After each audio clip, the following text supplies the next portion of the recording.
The rain in Camden, New Jersey does not wash the city clean. It simply slicks the grime into a mirror that reflects the decaying industrial skyline.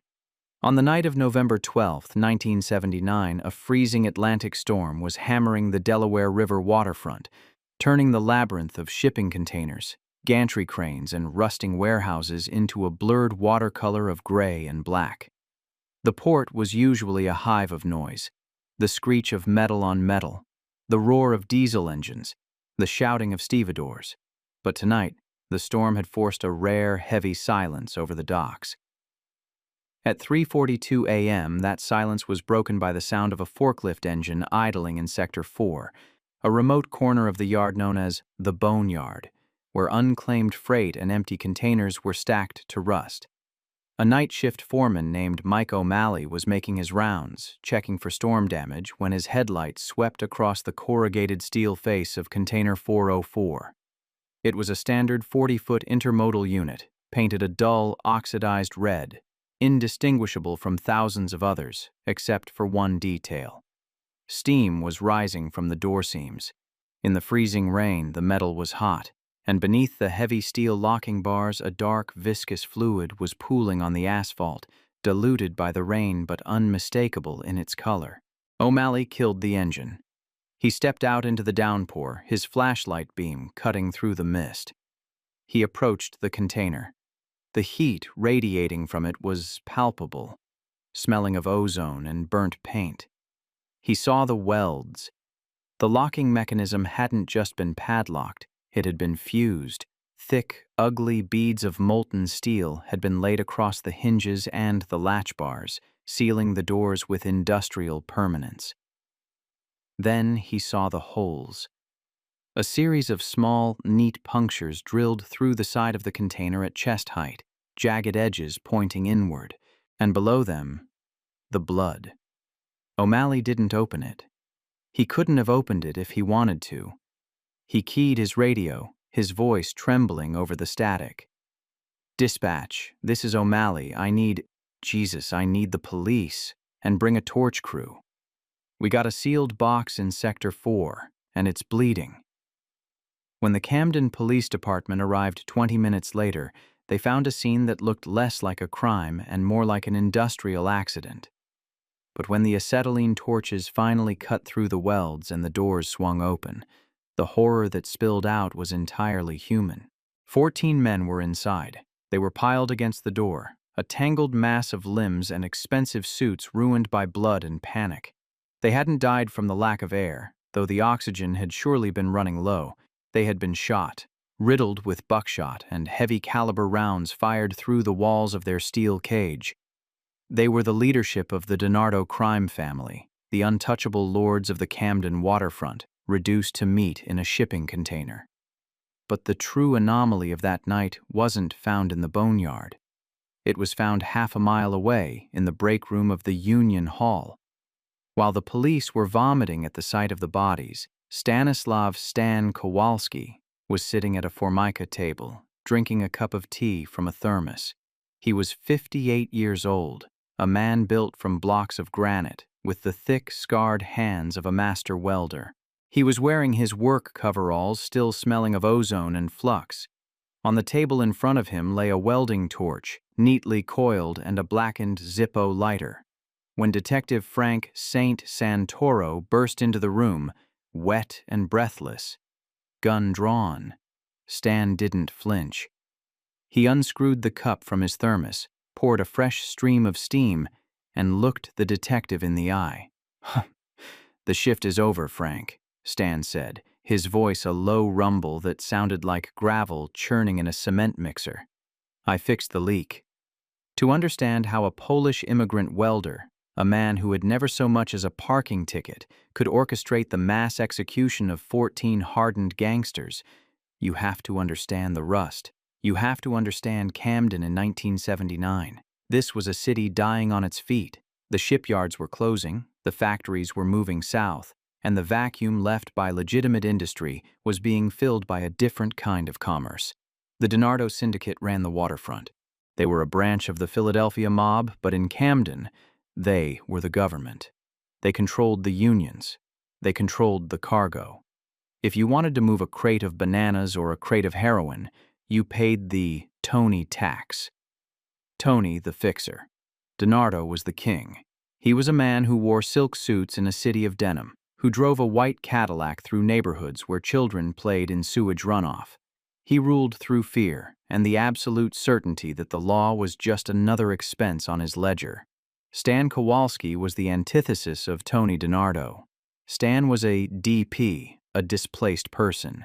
He had come to America in 1948, a survivor of the partition of Poland and a former combat engineer who had learned to build bridges while people were shooting at him. He believed in three things: the Holy Catholic Church, the dignity of labor, and the sanctity of his family. He had worked at the Camden shipyards for 30 years, welding hulls, fixing cranes, breathing in the toxic fumes of progress. He was a widower. His wife, Elena, had died of cancer in 1974, leaving him with 3 children. Jan, 32, and Peter, 29, were big men like their father, working the docks as stevedores, silent and strong. But the center of Stan's universe, the reason he woke up every morning at 4:30 a.m. to endure the heat and the noise, was Anna. Anna Kowalski was 16 years old in 1979. She was the first Kowalski born in America who didn't carry the weight of the old country. She was bright, laughing, a straight-A student at Camden Catholic High School who dreamed of going to Rutgers to study law. She worked part-time at a textile factory near the port to save money for college. To Stan, she was the proof that the struggle was worth it. She was the clean thing in a dirty world, but the waterfront has a way of staining everything it touches. The tragedy began on a Tuesday, October 16, 1979. It was a routine evening. The autumn chill was settling in, turning the breath of the workers into white plumes. Anna was finishing her shift at the Rossi Garment Factory, a nondescript brick building that backed up to the main shipping terminal. She usually walked home with a group of girls, but that night she had stayed late to finish a batch of stitching for extra pay. She clocked out at 8:15 p.m. She walked out the back exit, a shortcut that led through an alley adjacent to the loading docks. It was a path she had taken 100 times, but on this night, the timing was fatal. The DiNardo crew was moving a shipment. It wasn't textiles. It was pure, uncut heroin, smuggled in the lining of imported leather jackets from Italy. They were transferring the goods from a container to a delivery van in the alley. Tony DiNardo was there personally, overseeing the operation because the shipment was worth $2 million. Anna turned the corner and walked straight into the middle of a felony. She saw the open crates. She saw the white powder. She saw Tony DiNardo holding a package, and they saw her. What happened next was never officially recorded in any police report, but it was etched into the pavement of the city's memory. Anna didn't run. She froze. She was a good girl, raised to respect authority, and she didn't understand that she was looking at men who viewed human life as a liability. "Grab her," DiNardo said. He didn't shout. He didn't panic. He said it with the casual annoyance of a man swatting a fly. 2 of his enforcers, men with necks as thick as tree stumps, grabbed Anna before she could scream. They dragged her into the back of the van. The van drove away. The alley was empty again, save for a single school textbook, American Civics, dropped in a puddle of oil. Stan Kowalski knew something was wrong at 9 p.m. Anna was never late. By 10 p.m. he was walking the streets, calling her name. By midnight, he was at the precinct. The desk sergeant, a man who had been on the DiNardo payroll for a decade, barely looked up from his crossword puzzle. 16 years old. Probably ran off with a boyfriend, Stan. Give it 24 hours. They always come back. She is not a runaway, Stan said, his voice trembling with a mixture of fear and rage. She is a good girl. She has a geometry test tomorrow. She would not miss it. Go home, Stan. We'll keep an eye out. Stan didn't go home. He went to the factory. He found the textbook in the alley. He saw the tire tracks. He saw the scuff marks on the asphalt where heels had been dragged. He knew, with the instinct of a man who had survived a war, that the enemy had been here. For 2 weeks, the Kowalski family searched. John and Peter walked the docks, asking questions, showing Anna's picture to the longshoremen. They were met with silence. A terrified, avert-your-eyes silence. The workers knew. Everyone knew. When the DiNardo crew took someone, they didn't come back. Detective Santoro was the only one who tried. Santoro was a rarity in Camden, a cop who hadn't been bought, mostly because he was too stubborn to sell. He took the case when it was finally filed as a missing person. He interviewed the factory workers. He found a witness, a homeless man who had been sleeping in a dumpster, who claimed he saw a girl getting snatched by the fellas in the black van. Santoro went to DiNardo. He walked into the smoky back room of the Clam Bar, DiNardo's headquarters. "Where is she, Tony?" Santoro asked. DiNardo laughed, sipping an espresso. "Where is who, Saint? I don't keep track of lost puppies." "The Kowalski girl. She's a civilian, Tony. She's a kid. This brings heat you don't want." "I don't know what you're talking about," DiNardo said, his eyes dead. "But if I were you, I'd tell her father to stop asking questions. The docks are a dangerous place. Accidents happen." On November 1st, All Saints' Day, the river gave up the secret. A fisherman near the Petty's Island mudflat snagged a heavy object. It was a canvas sack, weighted down with cinder blocks. Inside was Anna. The condition of the body was horrific. She hadn't just been killed, she had been used. She had been made an example of, though the only crime she had committed was existing in the wrong place. The autopsy was a sham. The coroner, another cog in the machine, ruled the cause of death as drowning, implying suicide or an accidental fall. He ignored the ligature marks on her wrists. He ignored the bruising. He ignored the fact that she was found inside a weighted sack. "No foul play suspected," the official report read. When Stan Kowalski read that report, sitting in his kitchen with Jan and Peter standing behind him like sentinels, something inside him died. The part of him that believed in America, in the system, in the rule of law, it withered and turned to ash. He looked at the photo of Anna on the mantelpiece, then at the photo of his own father, who had died fighting the Nazis. He stood up. He walked to the sink and poured a glass of water. His hand was perfectly steady. "The law is dead," Stan said. He spoke in Polish, a language he hadn't used in the house for years. "They have turned the city into a slaughterhouse, and they think we are the cattle." "What do we do, Papa?" Jan asked. His voice was thick with grief, his giant hands clenched into fists that could crush stone. "We go back to work," Stan said. "I am an engineer. You are laborers. We solve problems. This is a structural failure. We need to demolish the structure." The investigation Stan conducted was not like a police procedural. It was reconnaissance. He didn't look for fingerprints. He looked for patterns. He knew the waterfront. He knew how the union operated.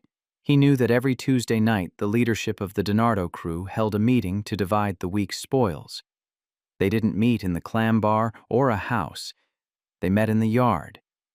DiNardo was paranoid about wiretaps. He believed that the safest place to talk business was inside a shipping container, buried deep in the stacks, surrounded by thousands of tons of steel that blocked radio signals. They called it the office.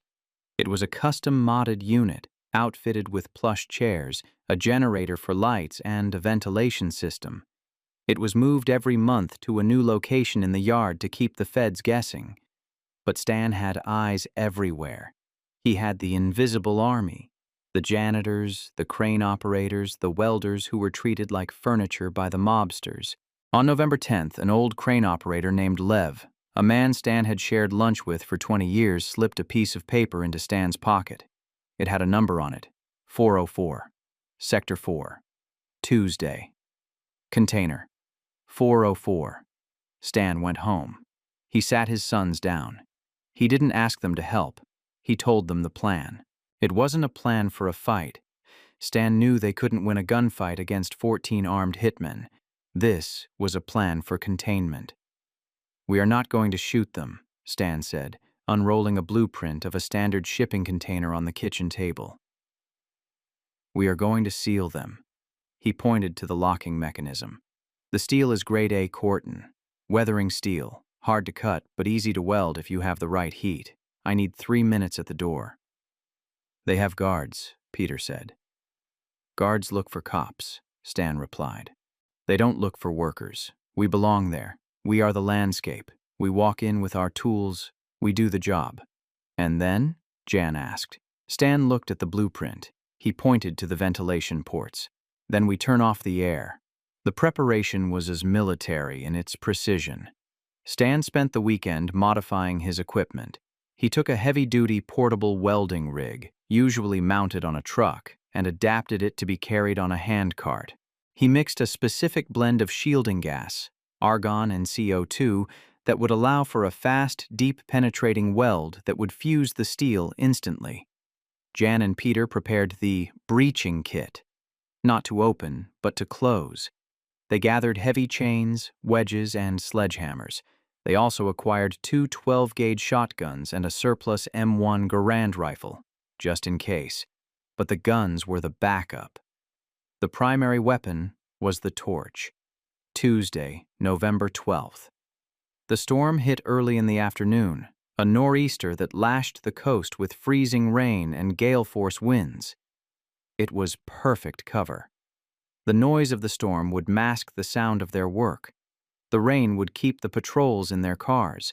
At 1 a.m., the Kowalski men clocked in for a special maintenance shift.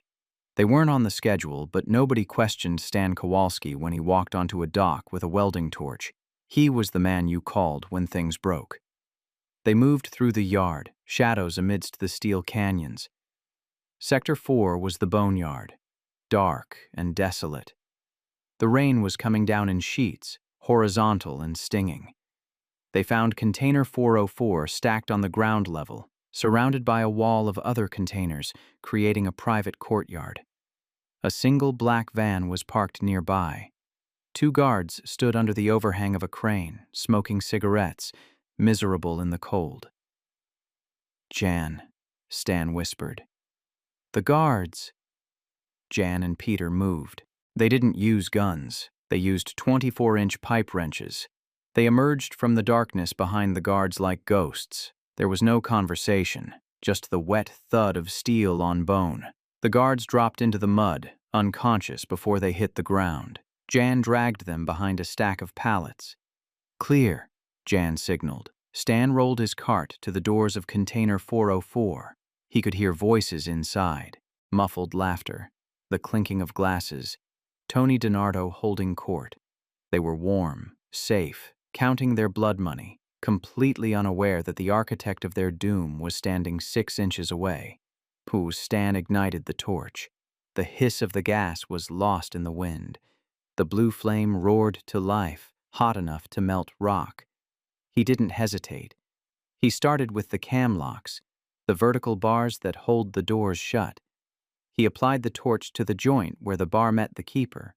The steel glowed cherry red, then white, then liquid. He fused the metal together. He moved to the hinges. Fuse, fuse, fuse.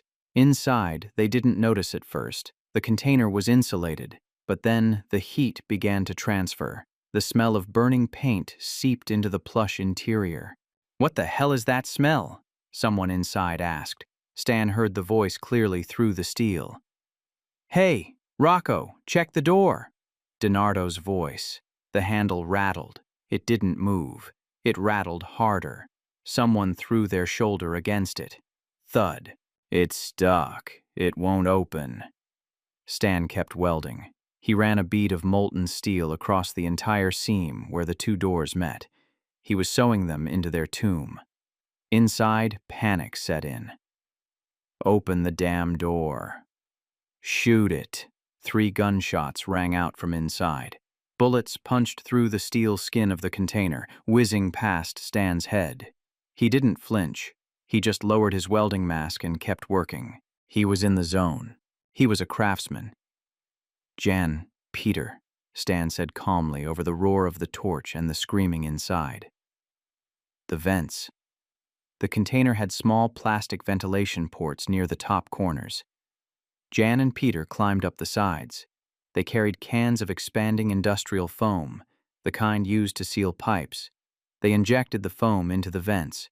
It expanded instantly, hardening into concrete-like density. The air supply was cut.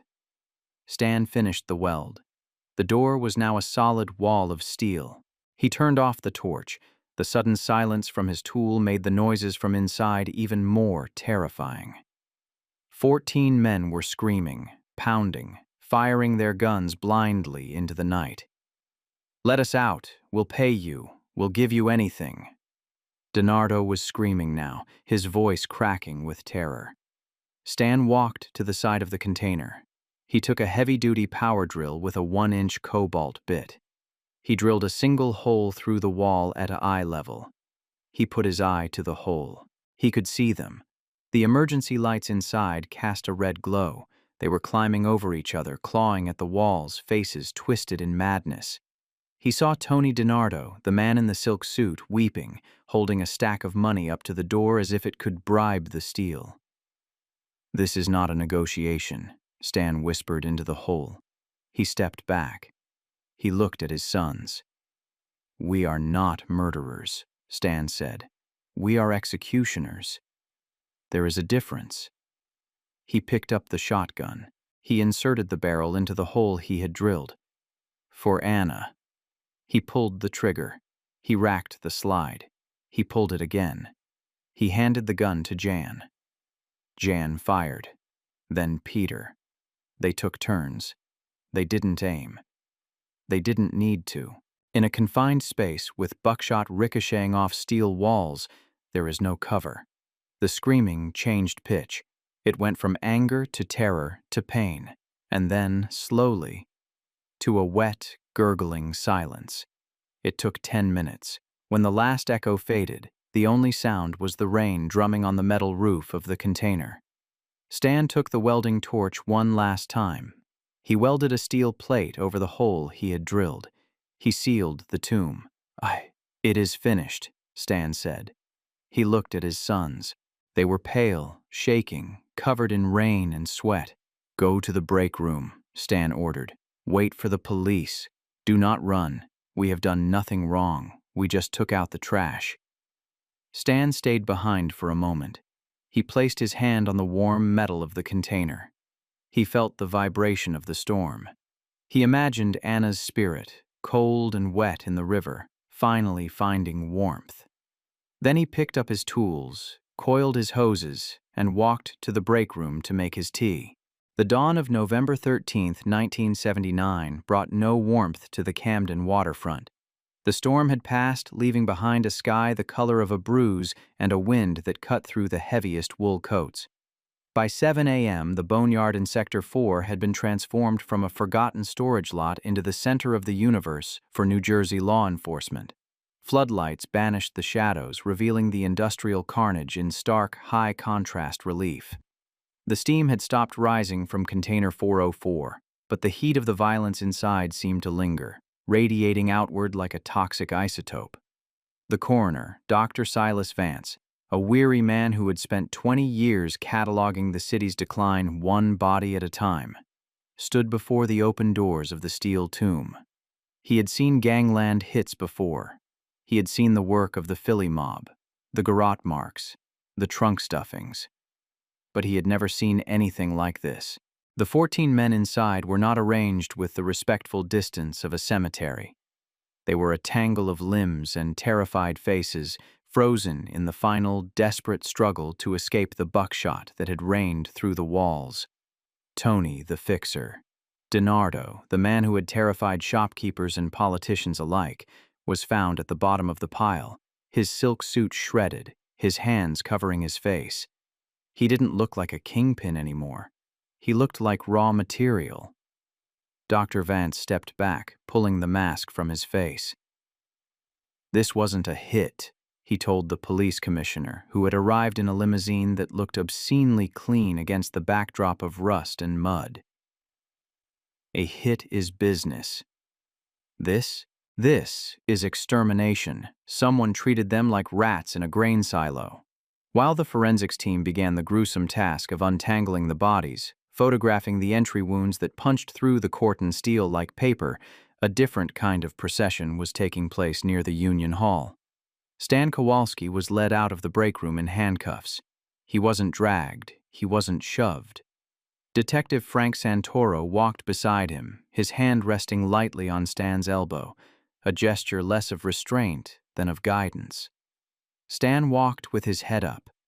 He looked at the shipyard he had helped build, at the cranes standing silent against the gray sky. He saw the faces of the morning shift workers, stevedores, crane operators, mechanics, lining the chain-link fence. They didn't jeer. They didn't shout. They stood in a silence that was heavier than the steel containers they moved. They took off their hard hats. It was a ripple effect, starting near the gate and spreading down the line, hundreds of men uncovering their heads in the freezing rain. They knew. The waterfront telegraph traveled faster than radio waves. They knew about Anna. They knew about the weeks of silence from the police. And they knew that Stan Kowalski, the quiet welder who ate his lunch alone, had just balanced the books for the entire working class of Camden. "You see that, Stan?" Santoro whispered as he opened the door of his unmarked Plymouth.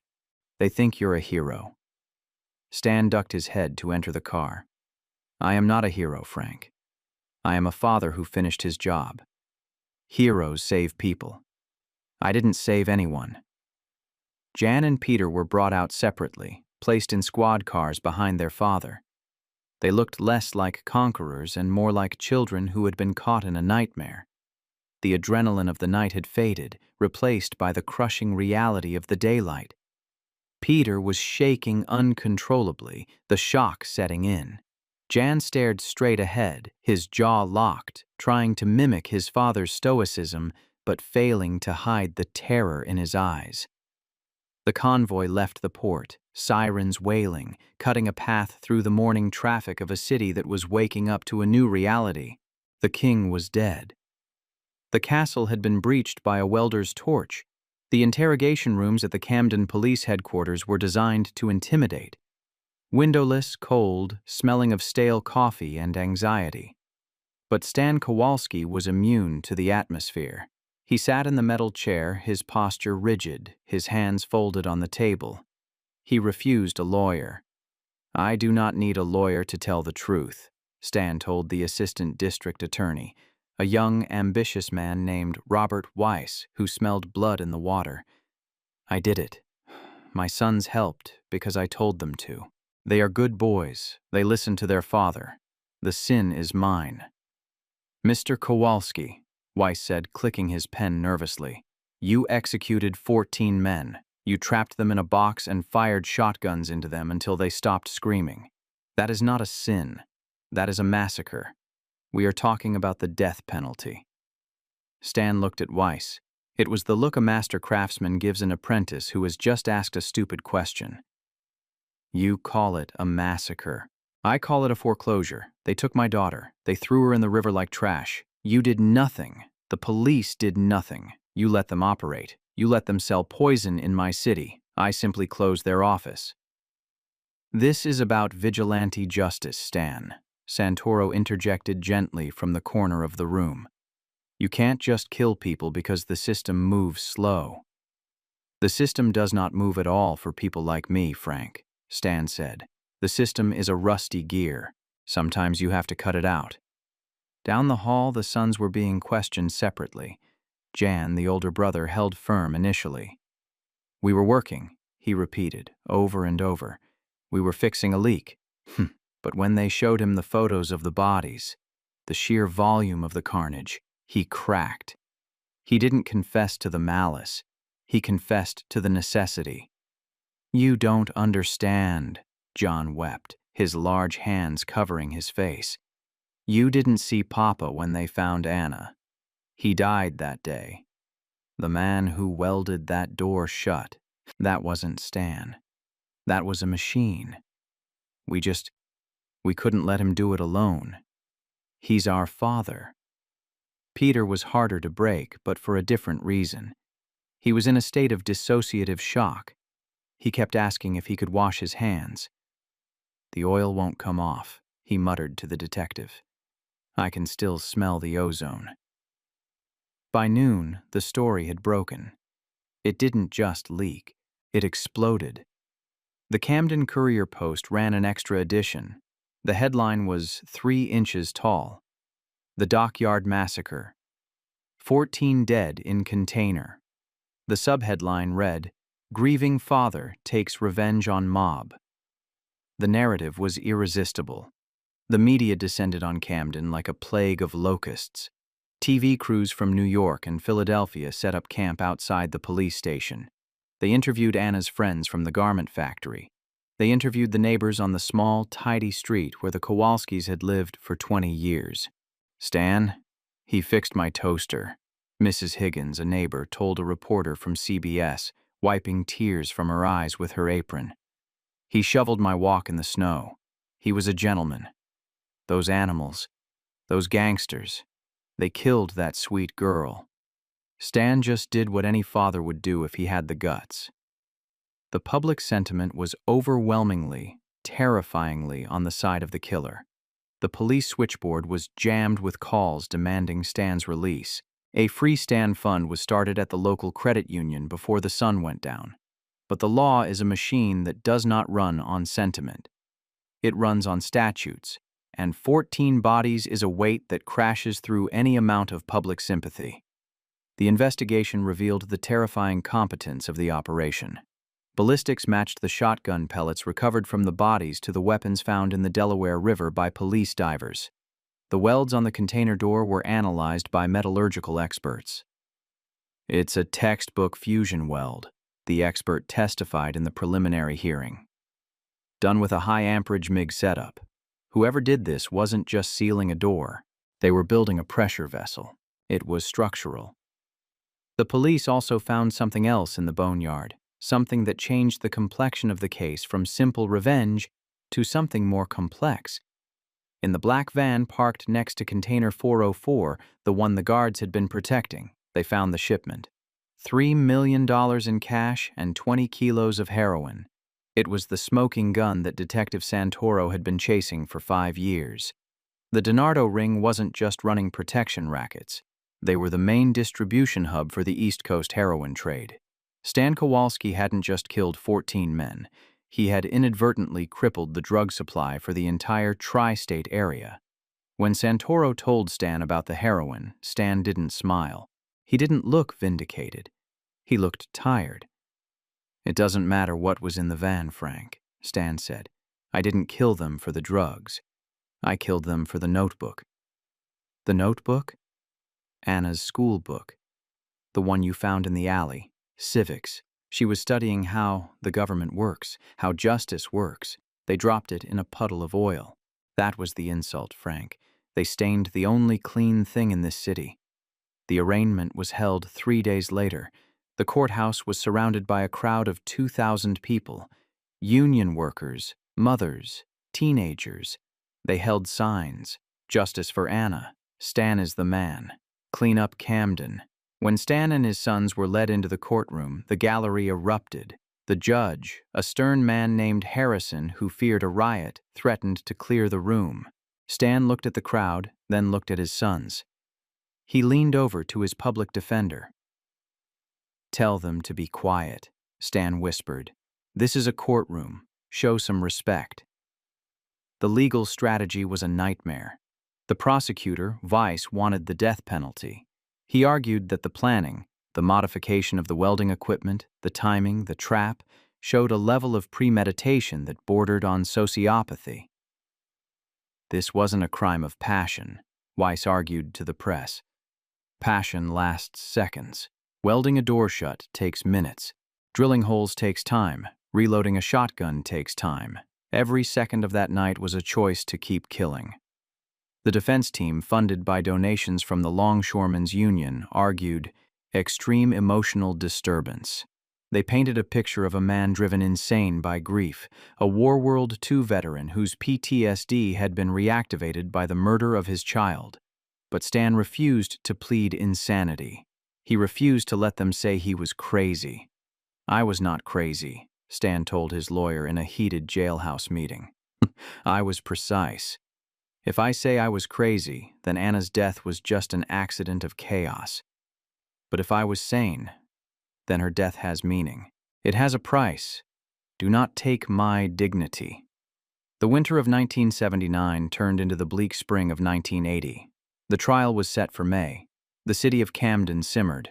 The power vacuum left by the death of the DiNardo crew was being filled, violently, by new factions. The Russians were moving in from Brighton Beach. The Jamaican posses were pushing up from the south. The streets were not safer, they were just bloodier in a different way. Stan sat in his cell, reading letters from strangers who called him a saint. He didn't answer them. He spent his time drawing. He drew blueprints, not of prisons or weapons, but of bridges. Beautiful, impossible bridges that spanned gaps no steel could cross. Jan and Peter, housed in separate wings, deteriorated. Jan got into fights defending his father's name against inmates who had worked for DiNardo. Peter withdrew, spending his days scrubbing his cell floor with a toothbrush, trying to get stains out of the concrete that weren't there. The trial began on May 12, 1980. The prosecution presented the photos, the blood, the terror of the men inside the box. They played the recording of the 911 call from the night foreman. It was harrowing. But the defense presented only one witness, Stan Kowalski. He took the stand against his lawyer's advice. He wore a suit that the union had bought him. He looked like a statesman from a fallen empire. "Mr. Kowalski," the prosecutor asked, "did you feel any pity for the men in that container?" "Pity?" Stan asked, tasting the word. "Did they feel pity when they threw my daughter in the river? Did they feel pity when they sold heroin to children? Pity is a luxury for men who can afford to be safe. I could not afford it." "You took the law into your own hands." "I picked up the law where you dropped it," Stan shot back. The courtroom gasped. "You dropped the law in the mud. I picked it up, I cleaned it off, and I used it." It was the soundbite that would define the decade. The jury deliberated for a week. They were deadlocked. Half saw a monster, half saw a father. In the end, a compromise was reached to avoid a mistrial and the riots that would surely follow. Guilty of second-degree murder, 14 counts. The sentence, life imprisonment with the possibility of parole after 30 years. It was effectively a death sentence for a 59-year-old man, but it spared him the electric chair. Jan and Peter were convicted of voluntary manslaughter. They were sentenced to 15 to 25 years. As the bailiffs led him away, Stan stopped. He looked at Detective Santoro, who was sitting in the back row, looking old and tired. Stan nodded once. A soldier acknowledging an enemy he respected. "Keep the rust off, Frank," Stan said. He was sent to Trenton State Prison. He never saw the waterfront again. But the story didn't end with the slamming of the cell door. The legacy of the container massacre bled into the soil of New Jersey. The boneyard at the port was closed for a year. The workers refused to go near Sector 4. They said they could hear banging on metal at night. They said the ghosts of the DiNardo crew were still trying to get out. The container itself, Unit 404, was held as evidence for a decade, then scrapped. But the legend says that when they tried to crush it, the compactor jammed 3 times. The DiNardo crime family was shattered, but the Hydra grew new heads. The violence in Camden got worse in the 80s as the crack epidemic hit. The order that Stan thought he was restoring was an illusion. He had removed the sharks, but the piranhas took over. In prison, Stan Kowalski became a myth. He ran the metal shop. He fixed the boiler when it broke in the dead of winter in 1985, saving the prison from freezing. He taught young inmates how to weld, how to build, how to make things that lasted. He never spoke of the night in the boneyard. Jan was released in 1996. He moved to Ohio, changed his name, and works as a landscape gardener. He never married. He lives a quiet life, far away from the ocean. Peter died in prison in 1988. Suicide. He hanged himself with a braided sheet. He couldn't wash his hands clean. Stan lived until 2002. He died of heart failure at the age of 81. He died in his sleep, his hands folded over his chest. In his personal effects, they found a single photograph, Anna smiling at her high school graduation, oblivious to the future that would turn her father into a legend of vengeance. Back in Camden, the waterfront has changed. The factories are condos now. The boneyard is a park. But the old-timers, the men who remember the taste of the coal dust and the sound of the torch, still tell the story. They tell it in the bars on Friday nights. They tell it to the new guys who think they're tough. "You think you're hard?" they say. Stan Kowalski was hard. Stan Kowalski welded shut the gates of hell. It is a story of love twisted into iron. A story of a man who tried to build a bridge out of grief and found that it only led to a prison cell. But in the twisted logic of the city, he is the only saint they have left. The saint of the welding torch. The patron of the closed door. The heavy steel doors of Trenton State Prison slammed shut on Stanislav Kowalski in the humid summer of 1980, but they didn't crush him. To a man who had survived the partition of Poland, the labor camps of Europe, and the slow, grinding death of the American industrial dream, prison was just another job site. It was a place with rules, schedules, and metal that needed maintaining. He was assigned to the maintenance shop, a decision the warden would later describe as putting a maestro in front of an orchestra. Stan didn't join a gang. He didn't smuggle contraband. He fixed the boiler. He repaired the iron bars that other inmates tried to saw through. He welded the broken frames of the exercise yard equipment. He became a fixture, a silent, gray-haired man in denim who moved through the violent ecosystem of the penitentiary with a strange immunity. The other inmates, even the hardest lifers, gave him a wide berth. They knew the story.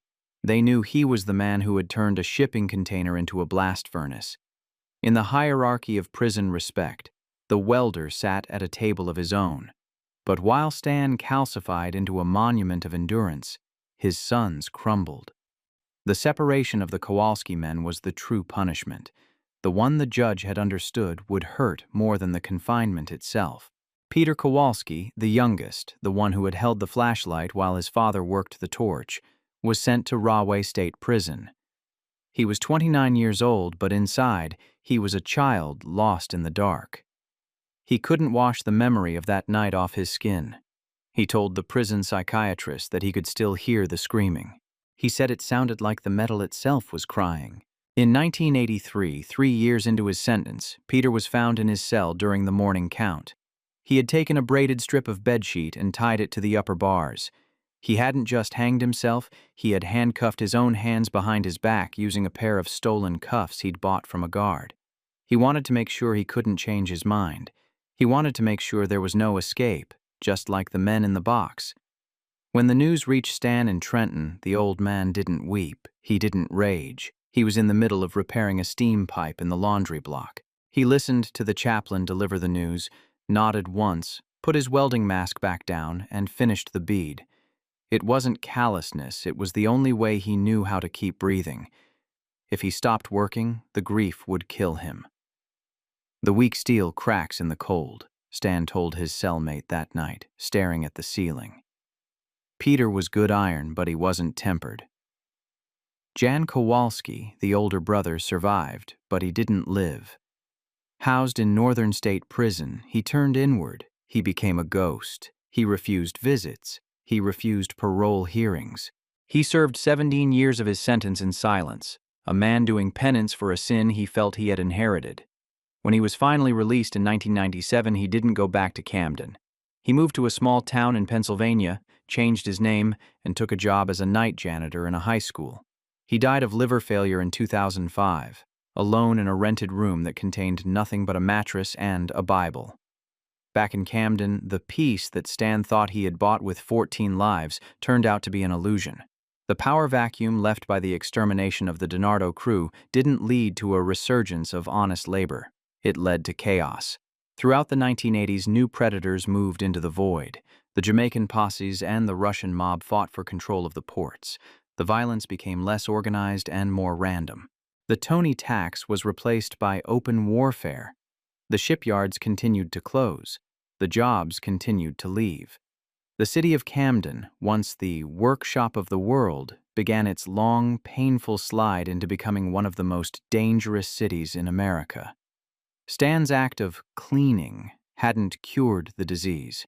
It had just lanced a boil on a body that was already dying of cancer. But the legend of the massacre grew. It took on a life of its own, separate from the grim reality of the city's decline. The boneyard in Sector 4 remained closed for 5 years. The workers refused to go there. They said the ground was sour. They said that on rainy nights when the wind whipped off the Delaware River, you could hear the sound of fists pounding on steel. Container 404, the death box, was held in an impound lot as evidence until 1985. Then it was sold for scrap. But the story goes that when they tried to crush it, the hydraulic press jammed. The operator, a superstitious man from South Philly, refused to touch it again. It was eventually cut apart with torches, a poetic end, and melted down. The steel that had held the DiNardo family was recycled into rebar, perhaps buried in the foundation of a casino in Atlantic City, or a bridge in Trenton, invisible but present. Stan Kowalski grew old in prison. The years stripped the muscle from his frame, leaving a gaunt, hawk-like figure with eyes that still burned with blue fire. He became a jailhouse lawyer, not fighting for his own release, but helping other inmates fight for better conditions. He sued for better ventilation in the workshops. He sued for better food. He applied the same rigid code of workers' rights to the penitentiary that he had applied to the docks. He never expressed remorse. Not once.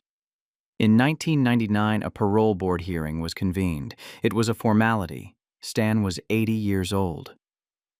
"Mr. Kowalski," the board chairman asked, "if you were released today, would you be a danger to society?" "Society?" Stan wheezed, his lungs scarred from decades of welding fumes. "I was never a danger to society. I was a danger to parasites. If society is still full of parasites, then yes. Perhaps I am dangerous, but I am too old to lift a tank now. The rats are safe from me." Parole was denied.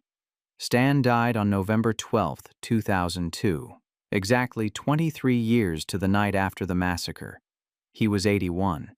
He died in the prison infirmary, the fluid in his lungs finally drowning him. His last act was to fold his hands over his chest, intertwining his fingers like the interlocking gears of a machine he had finally shut down. He left behind a cardboard box of possessions, a pair of reading glasses, a rosary, and a worn copy of the U.S. Constitution. Inside the book, pressed between the pages of the Fourth Amendment, was a small, faded photograph of Anna, taken at a carnival in 1978. She was holding a stuffed bear, laughing, her face turned toward a sun that had set a long time ago. The funeral was small. Detective Frank Santoro, now retired and walking with a cane, was one of the few attendees. He stood by the grave in the paupers section of the cemetery, watching the rain fall on the cheap pine casket. "He was a stubborn son of a bitch," Santoro said to the priest, "but he was the only man in this city who actually kept his word." "Did he do the right thing, Frank?" the priest asked. Santoro looked at the skyline of Camden in the distance, a broken silhouette of smokestacks and empty factories.